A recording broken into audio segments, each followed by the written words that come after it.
अस्सलाम वालेकुम dear students. आज हम स्टार्ट करेंगे exercise 2.4 class first year maths कैंट आप पब्लिशर बुक से। क्वेश्चन नंबर 1 है solve the following system of equations by matrix inversion method. हमारे पास एक सिस्टम ऑफ इक्वेशंस गिवन है, इसको हमने मैट्रिक्स इन्वर्जन मेथड से सॉल्व करना है। सबसे पहले अगर हम इक्वेशंस को देख लें तो हर एक वेरिएबल के ऊपर पावर 1 आ रही है, x1 की भी पावर 1 है, x2 की भी पावर 1 है, x3 की भी पावर 1 है। इसी तरह सेकंड इक्वेशंस में भी 1 1 पावर्स हैं और थर्ड इक्वेशंस में भी 1 1 पावर है। तो इन 1 पावर्स की वजह से हम कह सकते हैं कि जो इक्वेशंस है हमारे पास लीनियर हैं, लेकिन हमारे पास इक्वल टू के सामने जो कांस्टेंट टर्म गिवन है वो जीरो नहीं है बल्कि नॉन जीरो है। इस वजह से हम इन इक्वेशंस को नॉन होमोजीनियस लीनियर इक्वेशंस कह सकते हैं। तो नॉन होमोजीनियस लीनियर इक्वेशंस को सॉल्व करने का एक मेथड है मैट्रिक्स इन्वर्जन मेथड। इस मेथड के अंदर हम क्या करेंगे, सबसे पहले हम मैट्रिसेस क्रिएट करेंगे और सबसे पहला हम मैट्रिक्स बनाएंगे कोएफिशिएंट्स का मैट्रिक्स। x1 का कोएफिशिएंट है 3, x2 का कोएफिशिएंट है -6 और x3 का कोएफिशिएंट है 1। इसी तरह सेकंड इक्वेशन पे जाएं, x1 का कोएफिशिएंट है 5, x2 का कोएफिशिएंट है 1 और x3 का कोएफिशिएंट है -4। थर्ड इक्वेशन में x1 का कोएफिशिएंट है 1, x2 का कोएफिशिएंट है 2 और x3 का कोएफिशिएंट है -2। इसके साथ हम मल्टीप्लाई करवाएंगे तीनों अननोन्स को जिनकी वैल्यूज हमने फाइंड करनी है, x1, x2, x3 और इक्वल टू के सामने कांस्टेंट टर्म्स का एक मैट्रिक्स बनाएंगे दैट इज 12 -3 एंड 2। अब अगर आप लेफ्ट साइड पे मौजूद मैट्रिसेस को मल्टीप्लाई करें तो आपके पास यही वाले रिजल्ट्स आएंगे।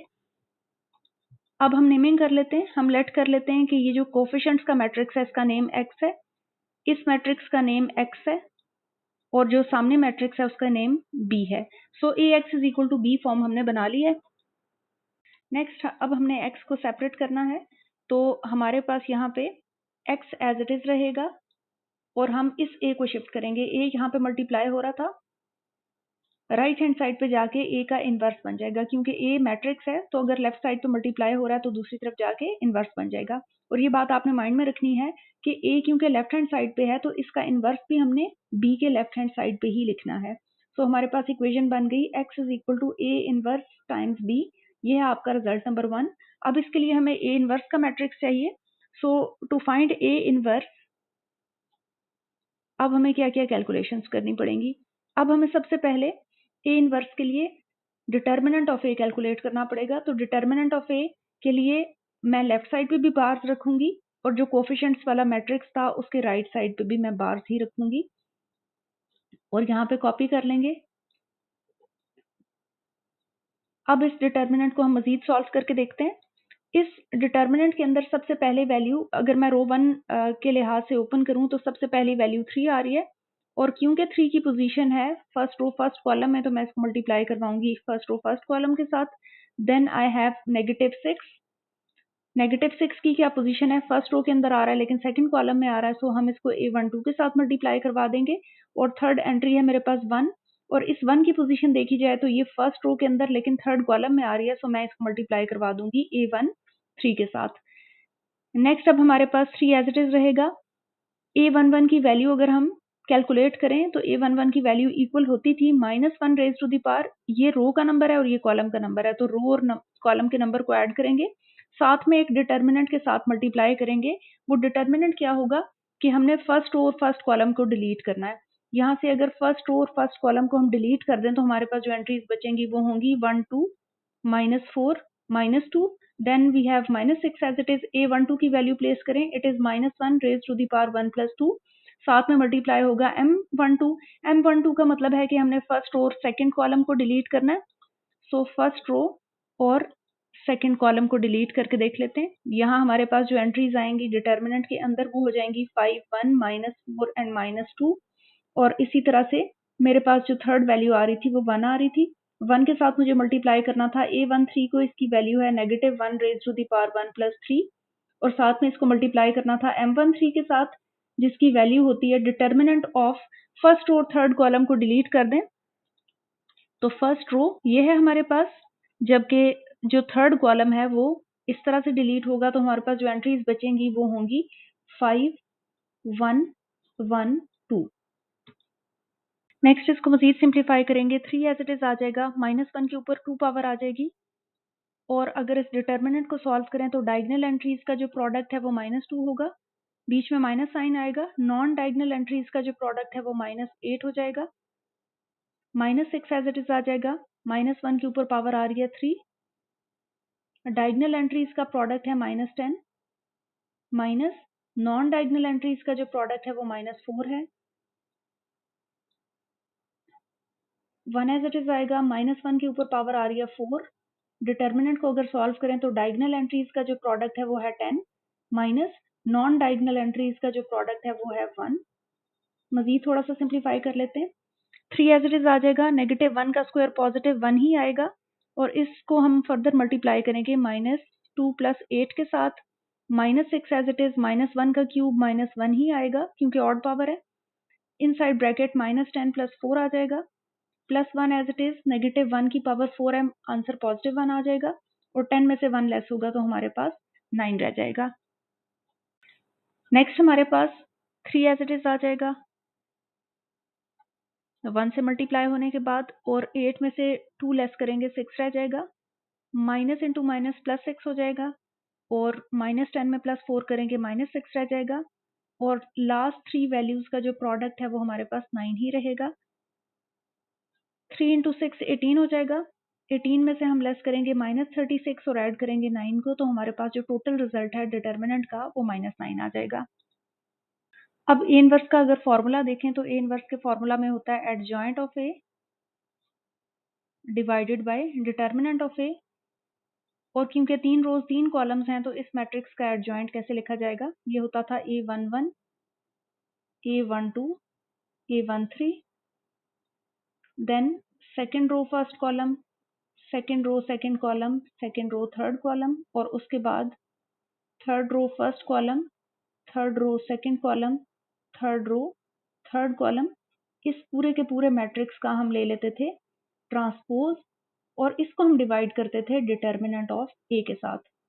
तो इसका मतलब है कि पहले मुझे काफ़ी कोफैक्टर यहाँ पे कैलकुलेट करने पड़ेंगे, ये सारे के सारे, और फिर मैं उन तमाम वैल्यूज़ का ट्रांसपोज ले लूँगी।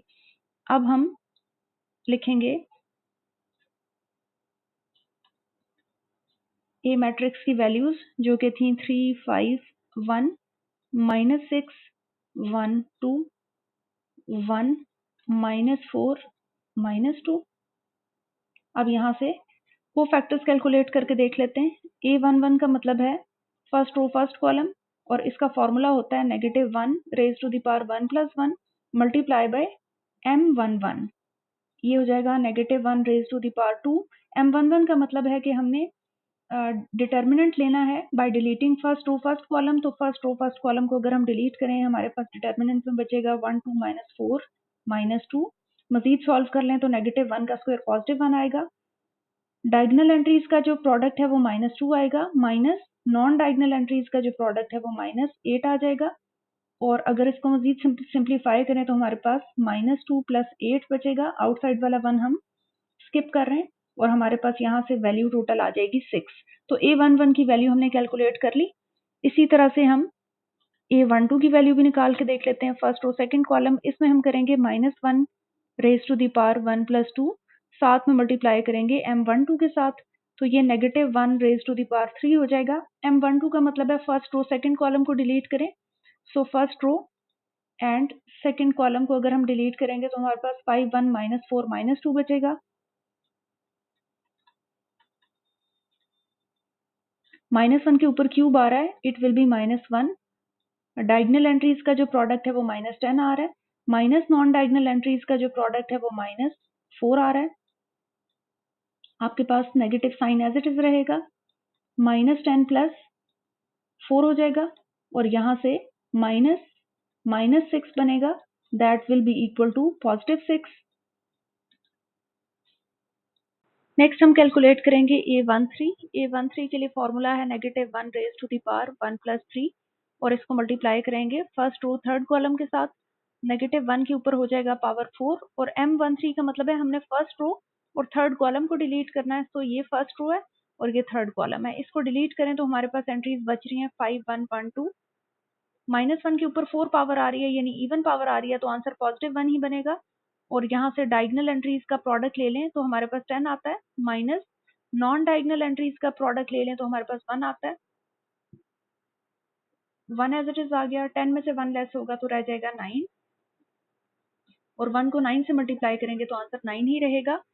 अब हम कैलकुलेट करते हैं A21, इसकी वैल्यू है -1 raise to the power 2 plus 1 M21, -1 के ऊपर आ रही है पावर 3। अब हमने सेकंड रो और फर्स्ट कॉलम को डिलीट करना है, सो यहाँ से हम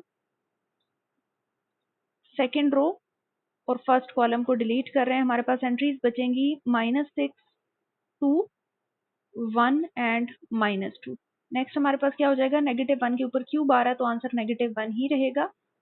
डिटर्मिनेंट को सॉल्व करें, डायगोनल एंट्रीज का प्रोडक्ट ले लें, हमारे पास आता है 12, माइनस नॉन डायगोनल एंट्रीज का प्रोडक्ट ले लें तो हमारे पास आता है यहाँ से 2, -1 एज इट इज रहेगा, और 12 में से 2 लेस होंगे 10 रह जाएगा, और यहाँ से हमारे पास आंसर आ रहा है -10। हो जाएगा हमारे पास A22 के लिए फॉर्मूला है -1 raise to the power 2 plus 2, और इसको हमने मल्टीप्लाई करना है M22 के साथ। इसके लिए वैल्यूज चेक कर लेते हैं। वैल्यूज में हमारे पास हमें डिलीट करनी पड़ेंगी सेकंड रो सेकंड कॉलम को, तो ये मेरे पास सेकंड रो है और ये मेरे पास सेकंड कॉलम है, सो मेरे पास इसमें वैल्यूज आ जाएंगी -1 raise to the power 4, M22 की जगह वैल्यूज आ जाएंगी 3, 1, 1 माइनस 2। इसको सॉल्व कर लेते हैं, -1 के ऊपर 4 पावर है यानी इवन पावर है, answer will be +1। Diagonal entries का प्रोडक्ट ले लें, हमारे पास आ जाएगा -6, माइनस नॉन डायगोनल एंट्रीज का प्रोडक्ट ले लें तो आंसर आ रहा है 1। नेक्स्ट हमारे पास जो 1 है वो -7 के साथ मल्टीप्लाई हो जाएगा और हमारा यहाँ से आंसर बन जाएगा -7।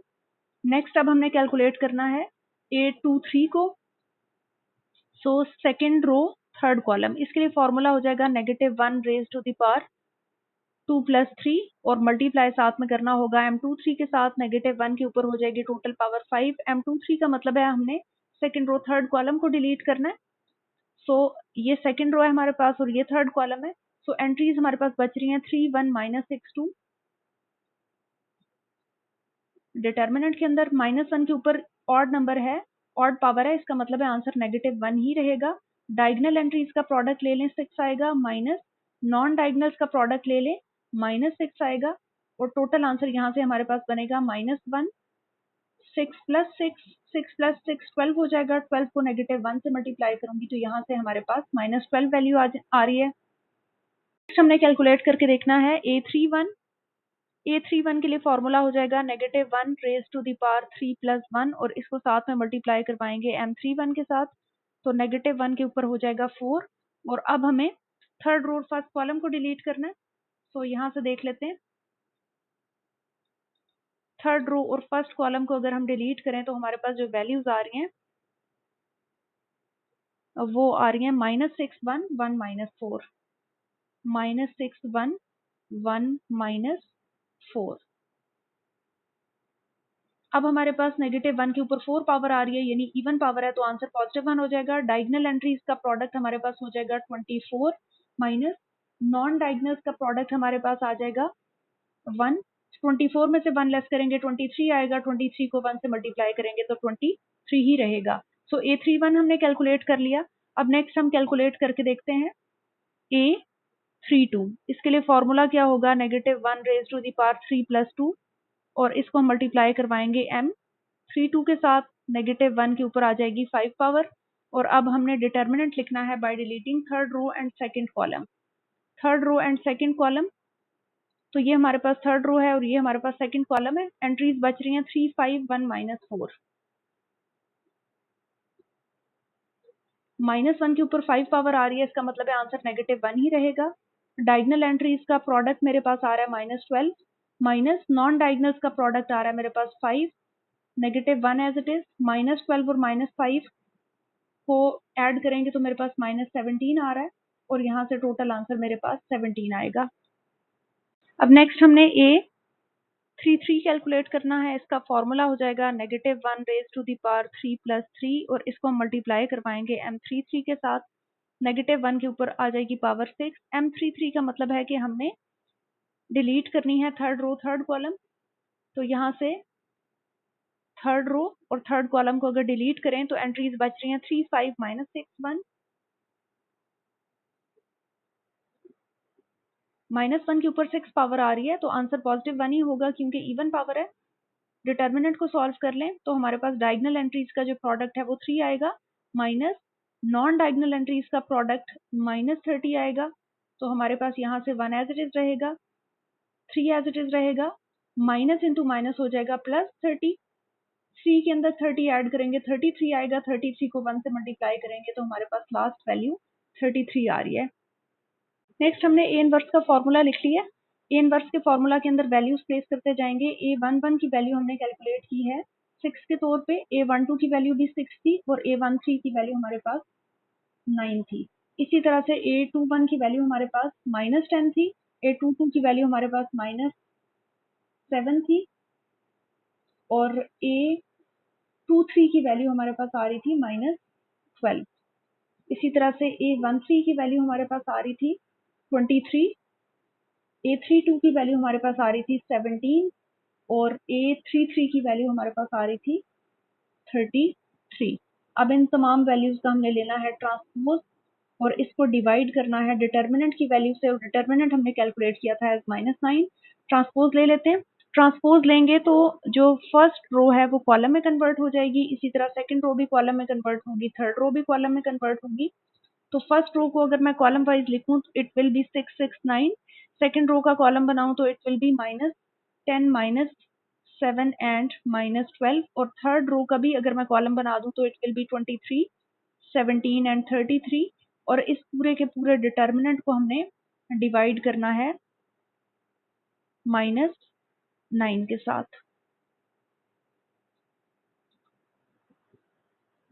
नेक्स्ट अब हमारे पास रिजल्ट नंबर 1 जो हमने लिखा था। सो फ्रॉम 1 x की वैल्यू थी a इनवर्स इंटू बी के इक्वल। सो हम वैल्यूज पुट करके देख लेते हैं। a इनवर्स की वैल्यू जो हमने फाइंड की है वो है 6 6 9, then -10 -7 -12, then third column as 23 17 and 33, और इस पूरी की पूरी वैल्यू को हमने डिवाइड किया है -9 के साथ। और जो बी मैट्रिक्स हमने बनाया था, बी मैट्रिक्स की वैल्यूज हैं 12 -3 एंड 2। तो पहले हम मैट्रिक्स का प्रोडक्ट ले लेते हैं, उसके बाद हम -9 से डिवाइड करते जाएंगे।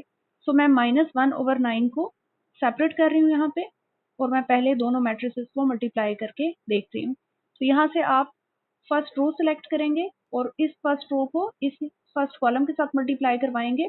तो फर्स्ट एंट्री से मल्टीप्लाई होगी, 6 इंटू 12 बनेगा, प्लस का साइन रखेंगे। सेकंड को सेकंड एंट्री के साथ मल्टीप्लाई करवाएं तो -10 का प्रोडक्ट -3 के साथ आएगा, और थर्ड एंट्री को थर्ड एंट्री के साथ मल्टीप्लाई करवाएं तो 23 का प्रोडक्ट 2 के साथ आ जाएगा। नेक्स्ट हमारे पास सेकंड रो सेलेक्ट होगी, लेकिन कॉलम तो हमारे पास यही वाला है। सो फर्स्ट एंट्री को फर्स्ट एंट्री के साथ मल्टीप्लाई करवाएं, 6 इंटू 12 बनेगा, प्लस सेकंड को सेकंड के साथ मल्टीप्लाई करवाएं तो -7 इंटू -3 होगा, और थर्ड को थर्ड से मल्टीप्लाई करवाएं तो 17 की मल्टीप्लीकेशन 2 के साथ हो जाएगी। इसी तरह अब हमने लेनी है थर्ड रो। थर्ड रो को इसी कॉलम के साथ मल्टीप्लाई करवाएं तो 9 का प्रोडक्ट आ जाएगा 12 के साथ, -12 का प्रोडक्ट आ जाएगा -3 के साथ, और 33 का जो प्रोडक्ट है वो आ जाएगा 2 के साथ। नेक्स्ट इसको सिंप्लीफाई कर लेते हैं तो -1/9 रहेगा आउटसाइड। यहाँ पे मेरे पास 6 इंटू 12 72 बनेगा, 10 into 3 will be 30, 23 into 2 will be 46। इसी तरह से मेरे पास बाकी एंट्रीज आएंगी, 6 into 12 72, 7 into 3 21, minus into minus plus भी हो जाएगा, 17 को 2 से मल्टीप्लाई करेंगे 34 आ जाएगा, 9 को 12 से मल्टीप्लाई कर लेते हैं, 9 और 12 का प्रोडक्ट आ रहा है 108, -12 और -3 का प्रोडक्ट +36 आएगा, 33 को 2 से मल्टीप्लाई करेंगे तो 66 आंसर आ जाएगा। और नेक्स्ट हम कैलकुलेट करेंगे तो -1/9 आउटसाइड रह रहा है, और हमारे पास जो एंट्रीज कैलकुलेट होके आ रही हैं, तो यहाँ पे हमारे पास जो प्रोडक्ट है वो सारा सिंप्लीफाई हो रहा है, सारा सम, और ये 148 बन जाएगा। यहाँ पे सारी वैल्यूज सिंप्लीफाई होंगी 127 के तौर पे, और यहाँ सारी वैल्यूज सिंप्लीफाई होंगी 210 के तौर पे।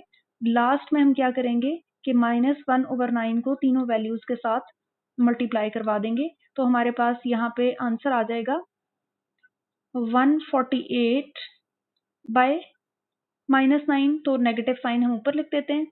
इसी तरह से -1/9 को 127 के साथ मल्टीप्लाई करूंगी तो -127/9 आंसर आ जाएगा। और लास्टली हम 210 को भी जब मल्टीप्लाई करेंगे -1/9 के साथ तो हमारे पास 210 डिवाइडेड बाय -9 होगा और नेगेटिव साइन हम ऊपर लिख सकते हैं। सो ये मेरे पास वैल्यूज आ चुकी हैं कैपिटल एक्स की एंट्रीज के तौर पे, और कैपिटल एक्स मैट्रिक्स को हम रिप्लेस कर देते हैं उसके ओरिजिनल मैट्रिक्स से। हमने x1, x2, x3 मैट्रिक्स का नाम रखा हुआ था कैपिटल एक्स मैट्रिक्स। यहाँ हमारे पास जो लेफ्ट साइड पे आ रहा था उस कैपिटल एक्स को मैंने रिप्लेस कर दिया x1, x2 और x3 के साथ। सो हमारे पास जो वैल्यूज आ रही हैं तो x1 की वैल्यू है -148/9, x2 की वैल्यू मेरे पास आ रही है -127/9 और x3 की वैल्यू मेरे पास आ रही है -210 डिवाइडेड बाय 9। हम करेंगे क्वेश्चन नंबर 1 का ही सेकंड पार्ट। क्वेश्चन नंबर 1 के सेकंड पार्ट में हमारे पास तीन अगेन इक्वेशंस दी हुई हैं, तो इन इक्वेशंस को सबसे पहले मैट्रिक्स फॉर्म में कन्वर्ट करते हैं। सबसे पहले बनेगा कोफिशिएंट्स का मैट्रिक्स। x1 का कोफिशिएंट है 2, यहाँ पे x2 का कोफिशिएंट है 1 और x3 का कोफिशिएंट भी है 1। इसी तरह x1 का कोफिशिएंट है यहाँ पे 1, x2 का कोफिशिएंट है 3 और x3 का कोफिशिएंट है -2। इसी तरह से x1 का कोफिशिएंट है 2, x2 का कोफिशिएंट है 1 और x3 का कोफिशिएंट है 2। इसको हम साथ में मल्टीप्लाई करवाएंगे x1, x2, x3 के साथ, क्योंकि जब हम फर्स्ट रो को इस कॉलम के साथ मल्टीप्लाई करवाएंगे तो यही इक्वेशन बनेगी, यही एक्सप्रेशन बनेगा। इसी तरह सेकंड रो को इस कॉलम के साथ मल्टीप्लाई करवाएंगे तो सेकंड एक्सप्रेशन बनेगा, और थर्ड रो को इसी कॉलम के साथ मल्टीप्लाई करवाएंगे तो थर्ड एक्सप्रेशन भी बनेगा। और इक्वालिटी के सामने हमारे पास एक और मैट्रिक्स बनेगा, दैट इज 4, 3 एंड 1। इसके बाद हम इनकी नेमिंग करते थे। जो कोफिशिएंट का मैट्रिक्स था हम उसको ए का नाम दे देते थे, वेरिएबल्स का जो मैट्रिक्स था उसको एक्स का नाम दे देते थे, और जो आपके पास कांस्टेंट टर्म्स का मैट्रिक्स था उसको हम बी का नाम दे देते थे। अब हमने एक्स को सेपरेट करना है, तो ए यहाँ पे एक्स के साथ मल्टीप्लाई हो रहा है। अगर ए को मैं दूसरी तरफ शिफ्ट करूं, यानी राइट हैंड साइड की तरफ ले जाऊं, तो ए का इनवर्स बन जाएगा। याद रखना है कि अगर ए लेफ्ट हैंड साइड पे है तो इसका इनवर्स भी हमने बी के लेफ्ट हैंड साइड पे ही लिखना है। So it will become x is equal to A inverse times B. This is result number 1। अब हमने कैलकुलेशन करनी है ए इनवर्स के लिए, तो सबसे पहले हम डिटर्मिनेंट ऑफ ए कैलकुलेट करके देख लेते हैं। डिटर्मिनेंट के लिए मैं लेफ्ट साइड पे भी बार रख रही हूँ, राइट पे भी बार रख रही हूँ, और अंदर मैं कोफिशिएंट्स का मैट्रिक्स की एंट्रीज ले रही हूँ। ये तमाम एंट्रीज हैं। इसके बाद हमने डिटर्मिनेंट कैलकुलेट करना है। मैं रो 1 के अकॉर्डिंग एक्सपेंशन कर रही हूँ, तो रो 1 में पहली एंट्री है 2, इसको मैं मल्टीप्लाई करवाऊंगी ए, क्योंकि इसकी पोजीशन है फर्स्ट रो फर्स्ट कॉलम, तो ए 1 1 के साथ मल्टीप्लाई करवाऊंगी। नेक्स्ट एंट्री है मेरे पास 1, 1 के लिए पोजीशन है हमारे पास इस 1 की, ये फर्स्ट रो में आ रही है लेकिन सेकंड कॉलम में आ रही है, तो मैं इसको A12 के साथ मल्टीप्लाई करवा दूंगी। और इसी तरह से हमारे पास जो थर्ड एंट्री है वो 1, और अगर उसकी पोजीशन देखी जाए तो इसकी पोजीशन है फर्स्ट रो लेकिन थर्ड कॉलम, सो मैं इसको A13 के साथ मल्टीप्लाई करवा दूंगी। नेक्स्ट हम 2 एज इट इज रखेंगे, A11 की वैल्यू प्लेस कर लें, -1 रेज टू द पावर 1 + 1, साथ में मल्टीप्लाई हो जाएगा M11। नेक्स्ट हमारे पास 1 आ रहा है, A12 की वैल्यू प्लेस कर लें, -1 रेज टू द पावर 1 + 2 और मल्टीप्लाई हो जाएगा M12 के साथ।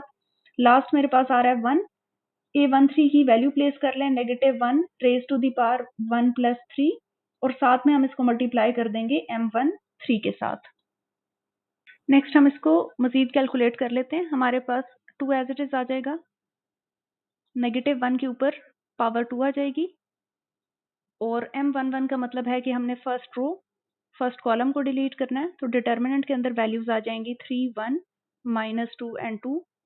नेक्स्ट मेरे पास 1 आ रहा है, -1 के ऊपर पावर 3 आ रही है। M12 का मतलब है मुझे फर्स्ट रो और सेकंड कॉलम को डिलीट करना है, सो फर्स्ट रो और ये आ जाएगा मेरे पास सेकंड कॉलम। इसको डिलीट करने से मेरे पास डिटर्मिनेंट के अंदर वैल्यूज बच रही हैं 1, 2, -2 एंड 2। उसके बाद मेरे पास फिर 1 आ रहा है, -1 के ऊपर पावर आ रही है 4। अब मुझे फर्स्ट रो और थर्ड कॉलम को डिलीट करना है, सो फर्स्ट रो और थर्ड कॉलम, फर्स्ट और थर्ड कॉलम को अगर हम डिलीट कर दें तो एंट्रीज हमारे पास बच रही हैं 1, 2, 3, 1 डिटर्मिनेंट के अंदर। मजीद इसको सिंप्लीफाई कर लेते हैं, 2 एज इट इज आ जाएगा, -1 के ऊपर स्क्वायर आ रहा है, आंसर विल बी +1। डिटर्मिनेंट को सॉल्व कर लें, डायगोनल एंट्रीज का प्रोडक्ट ले लें तो 6 आएगा, माइनस नॉन डायगोनल एंट्रीज का प्रोडक्ट ले लें तो -2 आ जाएगा। नेक्स्ट मेरे पास यहाँ 1 आ जाएगा, -1 के ऊपर पावर 3 आ रही है यानी ऑड नंबर आ रहा है तो आंसर -1 ही होगा। डायगोनल एंट्रीज का प्रोडक्ट ले लें 2 आ रहा है, माइनस नॉन डायगोनल्स का प्रोडक्ट ले लें तो -4 आ जाएगा।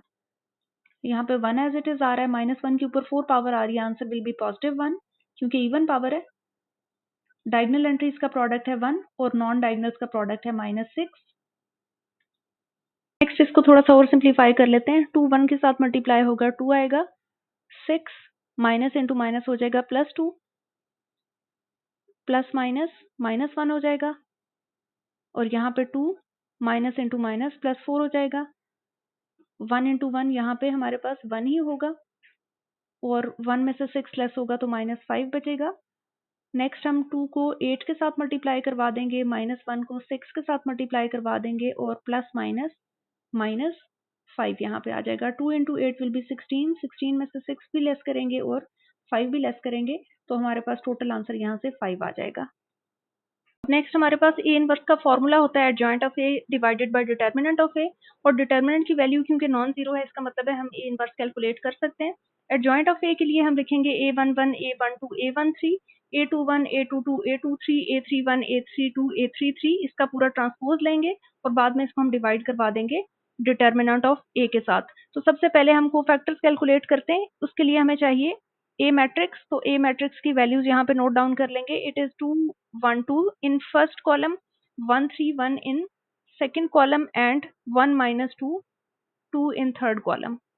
सबसे पहले हम कोफैक्टर्स कैलकुलेट करते हैं। A11 की वैल्यू इक्वल होती है -1 raise to the power 1 plus 1 के और साथ में मल्टीप्लाई होता है M11, तो -1 के ऊपर हो जाएगा पावर 2 और M11 का मतलब है हमने फर्स्ट कॉलम को डिलीट करना है, तो एंट्रीज हमारे पास आ रही हैं 3 1 -2 2, -1 के ऊपर स्क्वायर आ रहा है तो आंसर +1 हो जाएगा। डायगोनल एंट्रीज का जो प्रोडक्ट है हमारे पास 6 हो जाएगा, माइनस नॉन डायगोनल्स का जो प्रोडक्ट है वो -2 हो जाएगा और टोटल वैल्यू इस तरह से हमारे पास आ जाएगी 1 इंटू 6 प्लस 2, 6 प्लस 2 मिलके 8 बनेंगे, 8 को 1 से मल्टीप्लाई करेंगे तो 8 ही आएगा हमारे पास। नेक्स्ट हमने कैलकुलेट करना है फर्स्ट रो सेकंड कॉलम को, -1 के ऊपर आ जाएगा 1 प्लस 2 और इसको हम मल्टीप्लाई करेंगे M12 के साथ, -1 के ऊपर पावर 3 आ जाएगी और डिटर्मिनेंट हमने कैलकुलेट करना है जिसमें हमने फर्स्ट और सेकंड कॉलम को स्किप करना है। सो फर्स्ट रो और ये आ रही है हमारे पास सेकंड कॉलम। हमारे पास एंट्रीज बचेंगी 1 2 -2 2, -1 के ऊपर क्यूब आ रहा है यानी ऑड पावर आ रही है तो आंसर -1 ही रहेगा। डायगोनल एंट्रीज का प्रोडक्ट ले लें 2 बनेगा, माइनस नॉन डायगोनल्स का प्रोडक्ट ले लें -4 बनेगा, हमारे पास -1 रह जाएगा आउटसाइड और इनसाइड आ जाएगा 2 प्लस 4 दैट इज 6 और 6 को मैं -1 से मल्टीप्लाई करूंगी तो रिजल्ट मेरे पास यहाँ से -6 आ जाएगा। नेक्स्ट हम कैलकुलेट करेंगे A13, इसके लिए वैल्यू हो जाएगी -1 raise to the power 1 plus 3, साथ में मल्टीप्लाई होगा M13, -1 के ऊपर आ जाएगी पावर 4। M13 का मतलब है कि अब हमने फर्स्ट और थर्ड कॉलम को डिलीट करना है, तो फर्स्ट रो और थर्ड कॉलम को डिलीट करने से एंट्रीज बच रही हैं हमारे पास 1 2 3 1, -1 के ऊपर 4 पावर आ रही है, answer will be +1। Diagonal entries का प्रोडक्ट ले लें 1 आ जाएगा, माइनस नॉन डायगोनल्स का प्रोडक्ट ले लें तो 6 आ जाएगा, 1 में से 6 को माइनस करेंगे तो आपके पास रिजल्ट आ जाएगा -5 और -5 को 1 के साथ मल्टीप्लाई करेंगे तो वैल्यू -5 ही रहेगी। नेक्स्ट हम कैलकुलेट कर लेते हैं A21 के लिए फॉर्मूला हो जाएगा -1 raise to the power 2 plus 1 into M21, -1 के ऊपर आ जाएगी पावर 3। M21 का मतलब है कि हमने सेकंड रो फर्स्ट कॉलम को डिलीट करना है, सो यहाँ से सेकंड रो और ये फर्स्ट कॉलम हमारे पास, तो आफ्टर डिलीशन मेरे पास एंट्रीज बचेंगी 1 1 1 2, -1 के ऊपर क्यूब आ रहा है यानी ऑड पावर आ रही है, आंसर -1 ही रहेगा। डायगोनल एंट्रीज का प्रोडक्ट ले लें 2 आ जाएगा, माइनस नॉन डायगोनल्स का प्रोडक्ट ले लें तो 1 आ जाएगा, यहाँ से मेरे पास टोटल आंसर आ जाएगा -1। हम कैलकुलेट करते हैं A22 के लिए फॉर्मूला हो जाएगा -1 raise to the power 2 plus 2 multiply by M22, -1 के ऊपर पावर आ जाएगी 4। हमने सेकंड रो सेकंड कॉलम को डिलीट करना है, सेकंड रो सेकंड कॉलम की डिलीशन के बाद हमारे पास एंट्रीज बचेंगी 2 2 1 2, -1 के ऊपर क्योंकि 4 पावर आ रही है यानी इवन पावर आ रही है तो आंसर +1 होगा। डायगोनल्स का प्रोडक्ट ले लें 4 आएगा, माइनस नॉन डायगोनल्स का प्रोडक्ट ले लें तो हमारे पास 2 आ जाएगा और यहाँ से टोटल आंसर हमारे पास 2 कैलकुलेट हो जाएगा। इसी तरह से हमने कैलकुलेट करना है A23, इसके लिए वैल्यू हो जाएगी -1 raise to the power 2 plus 3 into m23। -1 के ऊपर आ रहा है 5। m23 का मतलब है कि अब मुझे सेकेंड रो और थर्ड कॉलम को डिलीट करना है। सो सेकेंड रो और थर्ड कॉलम हमारे पास कुछ इस तरह से डिलीट होगा और मेरे पास जो एंट्रीज बचेंगी वो हो जाएंगी 2 2 1 1। -1 के ऊपर ऑड नंबर है, ऑड पावर है, तो आंसर -1 ही आएगा। डायगोनल एंट्रीज का प्रोडक्ट ले लें, मेरे पास आ रहा है 2, और नॉन डायगोनल्स का प्रोडक्ट ले लें तो वो भी मेरे पास 2 ही आ रहा है। 2 minus 2 will be 0 and -1 will into 0 will be again 0। तो A23 तक हमारी कैलकुलेशन हो चुकी है। अब हम कैलकुलेट करेंगे A31 को। इसका फॉर्मूला हो जाएगा -1 raise to the power 3 plus 1 multiply by M31। -1 के ऊपर पावर आ रही है 4। M31 का मतलब है कि मुझे ऐसा डिटर्मिनेंट कैलकुलेट करना है जिसमें थर्ड रो और फर्स्ट कॉलम को डिलीट करना है। सो थर्ड रो और फर्स्ट कॉलम को डिलीट करके देखते हैं। Third row and first column, तो एंट्रीज मेरे पास आ रही हैं 1 3 1 -2। डिटर्मिनेंट के अंदर -1 के ऊपर पावर 4 आ रही है तो आंसर +1 हो जाएगा। डायगोनल एंट्रीज का प्रोडक्ट ले ले, मेरे पास -2 आ रहा है, माइनस नॉन डायगोनल्स का प्रोडक्ट ले ले, मेरे पास 3 आ रहा है, तो यहाँ से रिजल्ट मेरे पास -5 आ जाएगा। नेक्स्ट हम कैलकुलेट कर लेते हैं A32 को। इसके लिए फॉर्मूला हो जाएगा -1 raise to the power 3 plus 2 into M32। -1 के ऊपर पावर आ रही है 5 और M32 का मतलब है कि ऐसा डिटर्मिनेंट कैलकुलेट करें जिसमें थर्ड रो और सेकंड कॉलम को डिलीट करें। सो थर्ड रो और अब हमने करना है सेकंड कॉलम डिलीट। तो हमारे पास जो एंट्रीज हैं वो बच रही हैं 2 1 1 -2। यहाँ से 2 1 1 और -2, -1 के ऊपर 5 पावर है, आंसर विल बी -1। डायगोनल्स का प्रोडक्ट ले लें, -4 आएगा, माइनस नॉन डायगोनल एंट्रीज का प्रोडक्ट ले लें तो आंसर 1 आ जाएगा। मेरे पास -1 आउटसाइड है, -5 इनसाइड है, दोनों का प्रोडक्ट ले लें तो आंसर यहाँ से मेरे पास 5 आ जाएगा। नेक्स्ट हम कैलकुलेट करेंगे A33। इसके लिए फॉर्मूला हो जाएगा -1 raise to the power 3 plus 3 multiply होगा M33 के साथ। -1 के ऊपर पावर आ जाएगी 6। M33 का मतलब है कि हमने थर्ड रो और थर्ड कॉलम को डिलीट करना है। सो यहाँ से हम थर्ड रो और थर्ड कॉलम को अगर डिलीट कर दें तो एंट्रीज आ रही हैं 2 1 1 3। डिटर्मिनेंट के अंदर -1 के ऊपर 6 पावर है, यानी इवन पावर है, आंसर विल बी +1। डायगोनल्स का प्रोडक्ट ले लें, हमारे पास 6 आ रहा है, माइनस नॉन डायगोनल्स का प्रोडक्ट ले लें, हमारे पास 1 आ रहा है। 6 में से 1 लेस करें तो 5 रह जाएगा और 5 को 1 से मल्टीप्लाई करेंगे तो रिजल्ट हमारे पास 5 ही आएगा। नेक्स्ट हमने ए इनवर्स का फॉर्मूला डिफाइन किया था as adjoint of A over determinant of A, और एडजॉइंट ऑफ ए को हमने फर्दर डिफाइन किया था as A11 A12 A13 A21 A22 A23 A31 A32 A33 का whole transpose divided by determinant. तो 1 बाय 1 हम सारी वैल्यूज इसके अंदर पुट करते हैं। A11 हमने कैलकुलेट किया था 8 के तौर पे, A12 हमने कैलकुलेट किया था -6 और A13 था हमारे पास -5। A21 की वैल्यू थी हमारे पास -1, A22 की वैल्यू थी हमारे पास 2 और A23 की वैल्यू थी हमारे पास 0। देन A31 की वैल्यू थी हमारे पास -5, A32 की वैल्यू थी हमारे पास 5 और यहाँ से A33 की वैल्यू थी हमारे पास 5। इन तमाम की तमाम वैल्यूज को हम डिवाइड करेंगे डिटर्मिनेंट ऑफ ए से और डिटर्मिनेंट का आंसर भी हमारे पास 5 ही था। इस मैट्रिक्स के ऊपर हम अप्लाई करेंगे ट्रांसपोज। ट्रांसपोज के लिए हम क्या करेंगे कि जो हमारी पहली रो है उसको कॉलम में कन्वर्ट कर देंगे। सो 8 -6 -5 लिखा जाएगा कॉलम वाइज। इसी तरह जो सेकंड रो है इसका भी हम कॉलम बना देते हैं, -1 2 0। इसी तरह जो थर्ड रो है उसका भी कॉलम बन जाएगा -5 5 and 5 and this whole matrix is divided by 5। तो ये हमारे पास ए इनवर्स का आंसर आ चुका है। अब हमने कैपिटल एक्स को डिफाइन किया था कि कैपिटल एक्स की वैल्यू है as A inverse into B. तो ए इनवर्स की वैल्यूज यहाँ पे प्लेस करके देख लेते हैं। ए इनवर्स की वैल्यू हमने डिफाइन की है। इस 5 को मैं यहाँ आउटसाइड 1/5 के तौर पे लिख रही हूँ और बाकी सारा जो मैट्रिक्स है वो मैं रिपीट कर रही हूँ। 8 -6 -5 as first column, -1 2 0 as second column, -5 5 5 as third column, और इसको मैंने फर्दर मल्टीप्लाई करना है बी मैट्रिक्स के साथ और उसकी एंट्रीज हैं 4 3 और 1। नेक्स्ट अब हम मल्टीप्लिकेशन करके देख लेते हैं। तो मल्टीप्लिकेशन में हम 1/5 एज इट इज रखेंगे, मैट्रिसेस को मल्टीप्लाई करेंगे। तो यहाँ से रो 1 सेलेक्ट करेंगे, इस रो 1 को मैं इस कॉलम 1 के साथ मल्टीप्लाई करवाऊंगी, फर्स्ट एंट्री से मल्टीप्लाई होगी तो 8 को 4 के साथ मल्टीप्लाई करवाएंगे, प्लस का साइन रखेंगे, सेकेंड एंट्री को सेकेंड एंट्री के साथ मल्टीप्लाई करवाएंगे और third entry of the row को third entry of the column से मल्टीप्लाई करवाएंगे तो -5 × 1 आ जाएगा। इसी तरह अब हम सेलेक्ट करेंगे सेकेंड रो, पहली एंट्री है -6, इसको कॉलम की पहली एंट्री से मल्टीप्लाई करें, दैट इज 4, प्लस का साइन रखेंगे, second entry of the row is 2 and second entry of the column is 3, इसके बाद फिर प्लस का sign, third entry of the row is 5 and third entry of the column is 1। यहाँ पे हमारे पास दो रोज मल्टीप्लाई हो चुकी हैं। थर्ड रो पे आ जाएं, थर्ड रो की पहली एंट्री है -5, इसको मल्टीप्लाई करेंगे कॉलम की पहली एंट्री के साथ, बीच में प्लस का साइन रखेंगे।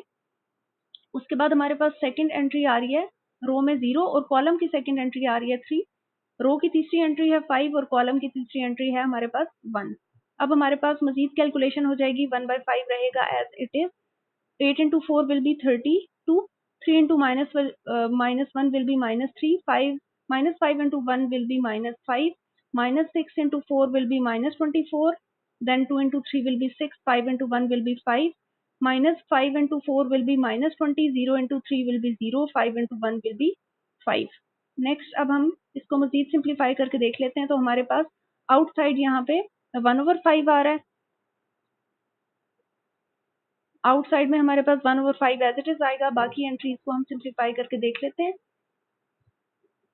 नेक्स्ट हमारे पास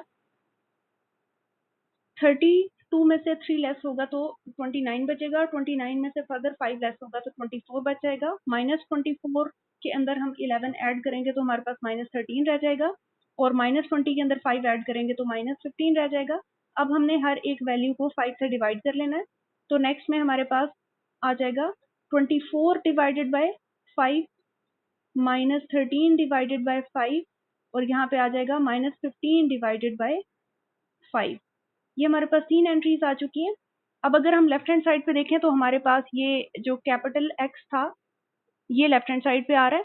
तो कैपिटल X की वैल्यू यहाँ पे प्लेस कर लेते हैं हम as X1, X2, X3 column को हमने नाम दिया था कैपिटल X का और इसकी वैल्यूज हमारे पास सामने आ रही हैं, 24/5, -13/5 और -15 और 5 कैंसिल आउट होने के बाद दे देंगे वैल्यू -3। सो इसके अकॉर्डिंग हमारे पास जो वैल्यूज आ रही हैं, X1 की वैल्यू बन गई 24/5, X2 की वैल्यू हमारे पास आ गई -13/5 और X3 की वैल्यू हमारे पास कैलकुलेट हो रही है एज -3। नेक्स्ट हम करेंगे क्वेश्चन नंबर 1 का पार्ट नंबर 3। पार्ट नंबर 3 में जो 3 इक्वेशंस हैं वो हमने यहाँ लिख ली हैं। तो सबसे पहले हम मैट्रिक्स फॉर्म बना लेते हैं। तो मैट्रिक्स फॉर्म में सबसे पहले जो कोफिशिएंट्स का मैट्रिक्स बनेगा उसमें हम लिखेंगे 1, क्योंकि यहाँ पे हमारे पास x1 का जो कोफिशिएंट है वो 1 है, x2 का कोफिशिएंट हमारे पास 4 आ रहा है और x3 का कोफिशिएंट हमारे पास 3 आ रहा है। देन x1 का कोफिशिएंट हमारे पास 7 आ रहा है, x2 यहाँ नहीं है तो इसका कोफिशिएंट मैं 0 ले रही हूँ और x3 का कोफिशिएंट मेरे पास 1 आ रहा है। इसी तरह इस इक्वेशन में x1 का कोफिशिएंट नहीं है तो वो हम 0 ले लेंगे, x2 का कोफिशिएंट 4 ले लेंगे और x3 का कोफिशिएंट हम 3 ले लेंगे और इस पूरे मैट्रिक्स को हम मल्टीप्लाई करवाएंगे एक और मैट्रिक्स के साथ, that is x1, x2, x3 is equal to, सामने हमें एक और मैट्रिक्स बनाएंगे जो कि कांस्टेंट टर्म्स का मैट्रिक्स है। इसमें 8 आ जाएगा, 2 आ जाएगा और 9 आ जाएगा। अगर आप इसको क्रॉस चेक करना चाहें तो आप फर्स्ट रो को फर्स्ट कॉलम के साथ मल्टीप्लाई करें, आपके पास ये लेफ्ट साइड वाला एक्सप्रेशन आएगा और इक्वल टू की वजह से आप इसको इक्वल लिख सकेंगे 8 के। इसी तरह आप सेकंड और थर्ड इक्वेशन को भी बना के देख सकते हैं। तो सबसे पहले हम नेमिंग कर लेते हैं। हमारे पास इस मैट्रिक्स का नाम, ये जो कोफिशिएंट्स वाला मैट्रिक्स है इसको हम ए से डिफाइन करते थे। हमारे पास इस मैट्रिक्स का नाम हो जाता था x और हमारे पास इस मैट्रिक्स का नाम था b। इसके बाद हम x को सेपरेट करते थे, a यहाँ पे मल्टीप्लाई हो रहा है तो b की तरफ जाके a का इनवर्स बन जाएगा, क्योंकि a मैट्रिक्स है तो अगर एक साइड पे मल्टीप्लाई हो रहा है तो दूसरी तरफ जाके इनवर्स बनेगा। अब ये बात माइंड में रखनी है कि x के लेफ्ट साइड पे a है तो जब मैं इसको शिफ्ट करूंगी और इसका इनवर्स बनाऊंगी तो मुझे इसको b के लेफ्ट पे ही रखना चाहिए, यानी a इनवर्स b के लेफ्ट पे ही आएगा, जैसा कि a जो था वो x के लेफ्ट पे आ रहा था। अब हमारे पास ये बन चुका है रिजल्ट नंबर 1। a इनवर्स की कैलकुलेशन पे जाने से पहले सबसे पहले हम डिटर्मिनेंट ऑफ a कैलकुलेट कर लेते हैं। इसके लिए मैंने लेफ्ट हैंड साइड पे बार्स रखी हैं, तो राइट हैंड साइड पे भी बार्स रख लेते हैं। 170 404 313 मैंने एंट्रीज रख ली। अब मैं इसको सॉल्व करके देख लूंगी। अगर मैं रो 1 के अकॉर्डिंग सॉल्व करूं तो मुझे रो 1 की पहली एंट्री है 1, और अगर इस 1 की पोजीशन देखी जाए तो x11 आ रही है इसकी पोजीशन, यानी फर्स्ट रो फर्स्ट कॉलम में, तो मैं इसको मल्टीप्लाई करूंगी फर्स्ट रो फर्स्ट कॉलम के साथ। नेक्स्ट मेरे पास एंट्री आ रही है 4, और इस 4 की पोजीशन देखी जाए तो 4 की पोजीशन बन रही है फर्स्ट रो लेकिन सेकंड कॉलम, तो इसको मैं मल्टीप्लाई करवाऊंगी A12 के साथ। और लास्ट में मेरे पास जो एंट्री है वो 3 आ रही है, 3 को हम मल्टीप्लाई करवाएंगे, फर्स्ट रो के अंदर आ रहा है लेकिन थर्ड कॉलम में आ रहा है, तो A13 से मल्टीप्लिकेशन हो जाएगी। 1 एज इट इज आ जाएगा। A11 की वैल्यू प्लेस कर लें, -1 raise to the power 1 plus 1, और इसके अंदर हम डिटर्मिनेंट्स पुट करेंगे। और डिटर्मिनेंट के लिए हम क्या करेंगे कि फर्स्ट रो और फर्स्ट कॉलम को हम डिलीट करेंगे, तो यहाँ से डिटर्मिनेंट की वैल्यू आ जाएगी, फर्स्ट रो और फर्स्ट कॉलम को डिलीट करने से एंट्रीज आ जाएंगी 0 4 1 3। नेक्स्ट मेरे पास यहाँ पे 4 आ रहा है। A12 की वैल्यू होती है -1 raise to the power 1 plus 2, इसको मल्टीप्लाई करते हैं M12 के साथ। M12 की वैल्यू होगी, फर्स्ट रो और सेकंड कॉलम को डिलीट करें, सो फर्स्ट रो और सेकंड कॉलम को अगर हम डिलीट करें तो हमारे पास एंट्रीज आ रही हैं 7 0 1 3, और लास्ट हमारे पास यहाँ पे 3 आ रहा है, 3 एज इट इज आ जाएगा। A13 की वैल्यू पुट कर लें, -1 raise to the power 1 plus 3, और साथ में मल्टीप्लाई होगा M13। M13 का मतलब है कि फर्स्ट और थर्ड कॉलम को डिलीट करें, सो फर्स्ट रो और थर्ड कॉलम को अगर हम डिलीट कर दें तो डिटर्मिनेंट के अंदर वैल्यूज बच रही हैं 7 0 0 4। इसको थोड़ा सा और सिंप्लीफाई कर लेते हैं। सिंप्लीफिकेशन में हमारे पास यहाँ पे 1 आ रहा है, -1 के ऊपर पावर आ रही है 2, और यहाँ पे डायगोनल एंट्रीज का प्रोडक्ट ले लें तो आपके पास 0 आता है, माइनस नॉन डायगोनल्स का प्रोडक्ट ले लें तो हमारे पास 4 आता है। उसके बाद 4 एज इट इज आ रहा है, -1 के ऊपर पावर आ रही है 3, डायगोनल एंट्रीज का प्रोडक्ट ले लें तो 21 आएगा, माइनस नॉन डायगोनल्स का प्रोडक्ट ले लें तो 0 इंटू 1 विल बी 0। नेक्स्ट हमारे पास यहाँ पे 3 आ रहा है, -1 के ऊपर पावर आ रही है 4, डायगोनल एंट्रीज का प्रोडक्ट ले लें तो मेरे पास 28 आ जाएगा, और नॉन डायगोनल्स का जो प्रोडक्ट है वो मेरे पास 0 इंटू 0 विल बी 0। नेक्स्ट इसको हम मजीद सिंप्लीफाई कर लेते हैं। अब नेक्स्ट हमारे पास 1 एज इट इज रहेगा, -1 की पावर 2 है तो आंसर पॉजिटिव 1 ही आएगा, और 0 में से 4 लेस करेंगे तो आंसर -4 आ जाएगा। नेक्स्ट हमारे पास 4 आ रहा है, -1 के ऊपर क्यूब आ रहा है यानी पावर 3 आ रहा है तो आंसर -1 ही रहेगा, और 21 में से 0 लेस होगा तो आंसर 21 ही रहेगा। देन 3 हमारे पास आ रहा है, -1 के ऊपर 4 पावर आ रही है यानी इवन पावर आ रही है तो आंसर पॉजिटिव 1 हो जाएगा। 28 में से 0 लेस करेंगे तो 28 ही रहेगा। नेक्स्ट हमारे पास यहाँ पे 1 1 और -4 का जो प्रोडक्ट है वो -4 हो जाएगा। 4 -1 और 21 को मल्टीप्लाई करेंगे तो हमारे पास -84 हो जाएगा, और यहाँ पे हम 3 1 और 28 का प्रोडक्ट ले लें तो ये भी पॉजिटिव 84 हो जाएगा। पॉजिटिव 84 नेगेटिव 84 को कैंसिल आउट करेगा, और हमारे पास जो डिटर्मिनेंट आंसर है वो -4 हो जाएगा। अब हमने कोफैक्टर्स कैलकुलेट करने हैं, सो A11 की वैल्यू है हमारे पास -1 raise to the power 1 plus 1, और साथ में हम इसको मल्टीप्लाई करेंगे M11 के साथ, तो -1 के ऊपर हो जाएगा 2। M11 का मतलब है हमने फर्स्ट रो और फर्स्ट कॉलम को डिलीट करना है, सो एंट्रीज हमारे पास डिटर्मिनेंट में बचेंगी 0 4 1 3। -1 के ऊपर स्क्वायर आ रहा है, इट विल बी पॉजिटिव 1, और साथ में हम डायगोनल एंट्रीज का प्रोडक्ट ले लेंगे, ये आएगा 0, माइनस नॉन डायगोनल्स का प्रोडक्ट ले लें, इट विल बी 4। 0 -4 का आंसर है -4, और -4 को अगर हम 1 से मल्टीप्लाई करें तो मेरे पास A11 का आंसर आ रहा है -4 के तौर पे। Then we will calculate A12, first row second column लेंगे, -1 के ऊपर आ जाएगी पावर 1 प्लस 2, मल्टीप्लाई करेंगे हम इसको M12 के साथ, -1 के ऊपर पावर आ रही है 3।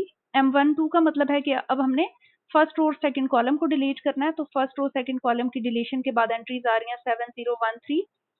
-1 के ऊपर क्यूब आ रहा है, it will be equal to -1, diagonal entries का प्रोडक्ट ले लें 21 आ जाएगा, माइनस नॉन डायगोनल्स का प्रोडक्ट ले लें तो 0 ही आएगा, और 21 में से 0 लेस होगा 21 को -1 के साथ मल्टीप्लाई करेंगे, it will B -21। A13 calculate कर लेते हैं।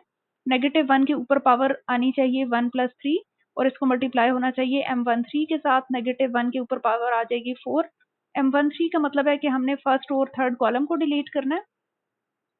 सो एंट्रीज बच रही हैं 7004, -1 के ऊपर 4 पावर आ रही है, आंसर विल बी +1। और यहाँ डायगनल एंट्रीज का प्रोडक्ट मेरे पास 28 आ रहा है, माइनस नॉन डायगनल्स का प्रोडक्ट मेरे पास यहाँ पे 0 आ रहा है। 28 में से 0 लेस होगा 28 ही रहेगा, और 28 को फर्दर 1 के साथ मल्टीप्लाई करेंगे तो 28 ही आ जाएगा। नेक्स्ट हम A21 कैलकुलेट करके देखते हैं। A21 के लिए फॉर्मूला हो जाएगा -1 रेज टू द पावर 2 + 1, और साथ में मल्टीप्लाई होगा M21 के साथ, -1 के ऊपर आ जाएगा क्यूब, और M21 का मतलब है हमने सेकंड रो और फर्स्ट कॉलम को डिलीट करना है। सो सेकंड रो और फर्स्ट कॉलम की डिलीशन के बाद एंट्रीज हैं 4 4 3 3, -1 के ऊपर क्यूब आ रहा है, so it's answer will be -1। Diagonals का प्रोडक्ट ले लें, आपके पास आ जाएगा 12, माइनस नॉन डायगनल्स का प्रोडक्ट ले लें, वो भी 12 आ रहा है। 12 - 12 इज 0, 0 इंटू -1 इज 0। उसके बाद हम चेक करते हैं A22 की वैल्यू। इसका फॉर्मूला हो जाएगा -1 रेज टू द पावर 2 + 2, साथ में मल्टीप्लाई होगा M22, -1 के ऊपर आ जाएगा 4। और अब हमने इसको डिटर्मिनेंट के अंदर वो वैल्यूज रखनी है जिनमें सेकंड रो सेकंड कॉलम नहीं हो। तो सेकंड रो और सेकंड कॉलम की डिलीशन के बाद एंट्रीज हैं 1033, डिटर्मिनेंट के अंदर एंट्रीज आ रही हैं 1033।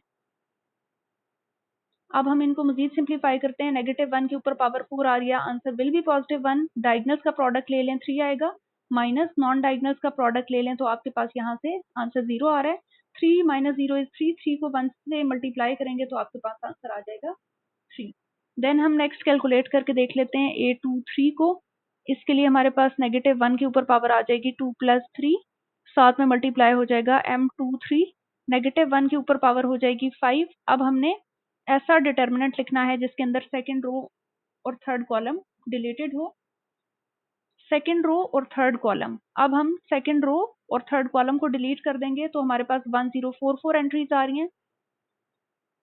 -1 के ऊपर पावर 5 आ रही है, तो इसका आंसर -1 ही होगा। डायगनल्स का प्रोडक्ट ले लें, हमारे पास 4 आएगा, माइनस नॉन डायगनल्स का प्रोडक्ट ले लें तो 0 into 4 will be 0।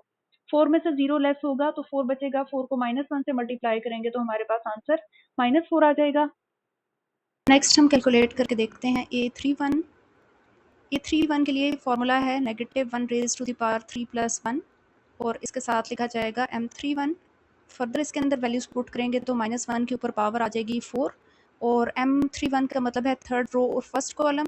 So this is third row and this is first column. Entries हमारे पास बच रही हैं डिटर्मिनेंट के अंदर 4 0 3 1, -1 के ऊपर -4 पावर आ रही है तो यहाँ से आंसर +1 कैलकुलेट होगा।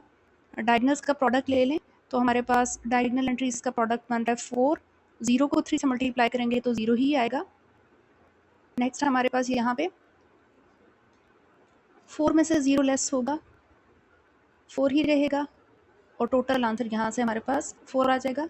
नेक्स्ट हम कैलकुलेट करके देखते हैं A32 के लिए फॉर्मूला है -1 रेज टू द पावर 3 + 2, और इसको हम मल्टीप्लाई करवाएंगे M32 के साथ। -1 के ऊपर हो जाएगी पावर 5। M32 का मतलब है कि अब हमने थर्ड रो और सेकंड कॉलम को डिलीट करना है। सो थर्ड रो और सेकंड कॉलम को अगर डिलीट कर दें तो एंट्रीज बच रही हैं 1 7 3 1, -1 के ऊपर 5 पावर है तो आंसर -1 ही आएगा। डायगनल एंट्रीज का प्रोडक्ट ले लें तो हमारे पास आंसर आ रहा है 1, माइनस नॉन डायगनल्स का प्रोडक्ट ले लें तो हमारे पास वैल्यू आ रही है 21, -1 आउटसाइड से एज इट इज़ आ रहा है। 1 में से लेस करेंगे 21 तो आंसर -20 होगा। Minus into minus will be +20। Next हमारे पास वैल्यू आ जाएगी A3 की। थर्ड रो थर्ड कॉलम को अब हमने डिलीट करना है। 3 + 3 आ जाएगा -1 के ऊपर, और m के साथ आ गया 3 -1 के ऊपर आ रही है पावर 6। M33 का मतलब है हमने थर्ड रो और थर्ड कॉलम को डिलीट करना है। So third row third column को अगर हम डिलीट करेंगे तो एंट्रीज आ रही हैं 1 7 4 0। -1 के ऊपर इवन नंबर है, so answer will be +1। Diagonal entries का प्रोडक्ट ले लें तो ये 0 आएगा, माइनस नॉन डायगनल्स का प्रोडक्ट ले लें तो 28 आएगा। 0 में से 28 लेस करेंगे तो -28 ही होगा, और -28 को 1 के साथ मल्टीप्लाई करेंगे तो -28 ही आएगा। हमारे पास ए इनवर्स का फॉर्मूला है adjoint of A over determinant of A, और एडजॉइंट ऑफ ए इक्वल होता है A11 A12 A13 A21 A22 A23 A31 A32 A33 का होल ट्रांसपोज, और इसको हम फर्दर डिवाइड करते हैं डिटर्मिनेंट ऑफ ए से। तो हम अब इसके अंदर 1 बाय 1 को फैक्टर्स की वैल्यूज प्लेस करके देखते जाएंगे। A11 का आंसर हमारे पास -4 था, A12 का आंसर हमारे पास -21 था, A13 का आंसर 28 आ रहा था, A21 का आंसर हमारे पास 0 आ रहा था, A22 का आंसर हमारे पास 3 आ रहा था और A23 का आंसर मेरे पास -4 आ रहा था। A31 का आंसर मेरे पास 4 आ रहा था, A32 का आंसर मेरे पास 20 आ रहा था और A33 का आंसर मेरे पास -28 आ रहा था। अब इस तमाम मैट्रिक्स का हमने लेना है ट्रांसपोज और इसको हम डिवाइड करेंगे डिटर्मिनेंट ऑफ ए से जिसकी वैल्यू थी हमारे पास -4। सबसे पहले ट्रांसपोज अप्लाई करेंगे। ट्रांसपोज के लिए जो आपकी फर्स्ट रो है वो कॉलम में कन्वर्ट हो जाएगी, तो ये तमाम रो हम कॉलम वाइज लिख रहे हैं। -4 -21 28, सेकेंड रो सेकेंड कॉलम में कन्वर्ट हो जाएगी 0 3 -4 बन जाएगा और आपके पास जो थर्ड रो है उसका थर्ड कॉलम मैं बना दूंगी 4 20 एंड -28 और ये पूरे का पूरा जो मैट्रिक्स है इसको हम डिवाइड कर रहे हैं -4 के साथ। अब हम नेक्स्ट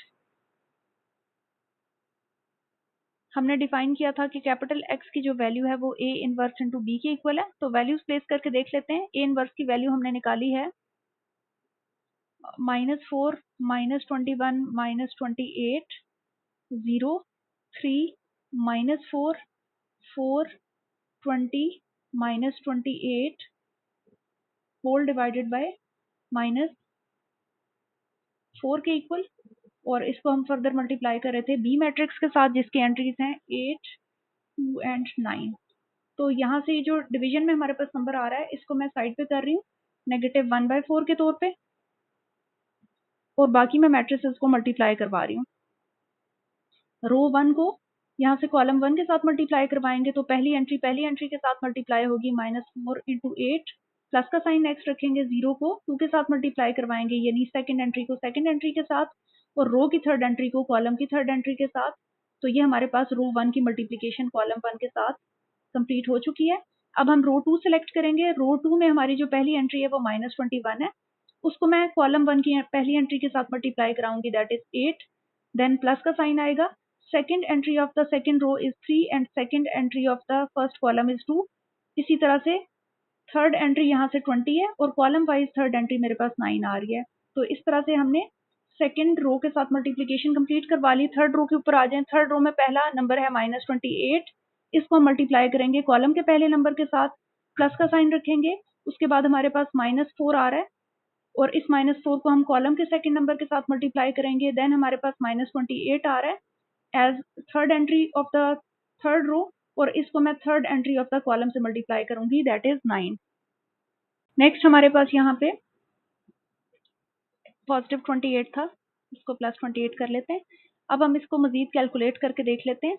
-1/4 हमारे पास आ जाएगा आउटसाइड और हमारे पास जो मैट्रिक्स है वो कन्वर्ट हो जाएगा -32 0 इंटू 2 विल बी 0 और 4 इंटू 9 विल बी 36। नेक्स्ट मेरे पास जो एंट्रीज आएंगी उसमें -21 को हम 8 के साथ मल्टीप्लाई करेंगे तो हमारे पास रिजल्ट आ जाएगा -168, 3 into 2 will be 6, 20 into 9 will be 180। Next हम 28 को 8 के साथ मल्टीप्लाई करवाएंगे, आंसर आ जाएगा 224। 224 में से हम माइनस करेंगे 4 इंटू 2 8 और 28 को हम 9 के साथ मल्टीप्लाई करवा के देखेंगे दैट इज 252। नेक्स्ट ये हमारे पास -1/4 एज इट इज आ जाएगा और इन साइड द मैट्रिक्स हमारे पास जो एंट्रीज बचेंगी वो हो जाएंगी -32 + 0 + 36। इन तीनों को सिंप्लीफाई करेंगे 4 आ जाएगा। नेक्स्ट इन तीन वैल्यूज को सिंप्लीफाई करेंगे 18 आ जाएगा और नेक्स्ट हमारे पास जो लास्ट 3 एंट्रीज हैं उनको सिंप्लीफाई करें तो हमारे पास वैल्यू आ रही है -36। अब हमारे पास जो मैट्रिक्स है वो सिंप्लीफाई हो चुका है। हर एक एंट्री को -4 से डिवाइड कर लेते हैं। 4 divided by -4, then 18 divided by -4, then -36 divided by -4। थोड़ा सा सिंप्लीफाई कर लेते हैं एंट्रीज को तो हमारे पास यहाँ से 4 से कैंसिल आउट हो जाएगा और आंसर हमारे पास -1 के तौर पे बचेगा। यहाँ पे 2 के टेबल से कटिंग हो जाएगी, 2 का टेबल 9 टाइम और 2 का टेबल 2 टाइम। ये नेगेटिव साइन मैं ऊपर लिख रही हूँ तो -9/2 बचेगा। यहाँ से आप साइंस को कैंसिल आउट करें और 4 का टेबल जाएगा आपके पास 9 टाइम, तो मेरे पास जो लास्ट एंट्री है वो 9 आ जाएगी। अब क्योंकि लेफ्ट हैंड साइड पे हमारे पास जो मैट्रिक्स चल रहा था वो कैपिटल एक्स के तौर पे आ रहा था। तो यहाँ पे अगर हम कैपिटल एक्स लिख लें, अब हम कैपिटल एक्स की वैल्यूज प्लेस करके देखेंगे। कैपिटल एक्स को हमने असाइन किया हुआ था matrix as x1, x2 and x3। तो इस मैट्रिक्स का रिजल्ट मेरे पास आ रहा है -1 -9 डिवाइडेड बाय 2 9। सो क्योंकि हमारे पास दो मैट्रिसेस इक्वल हैं तो इसका मतलब है हम कह सकते हैं कि कॉरस्पॉन्डिंग एंट्रीज भी इक्वल हैं। सो यहाँ से हमारे पास x1 की वैल्यू आ जाएगी -1, x2 की वैल्यू आ जाएगी हमारे पास -9 डिवाइडेड बाय 2 और x3 की वैल्यू आ जाएगी 9 के तौर पे।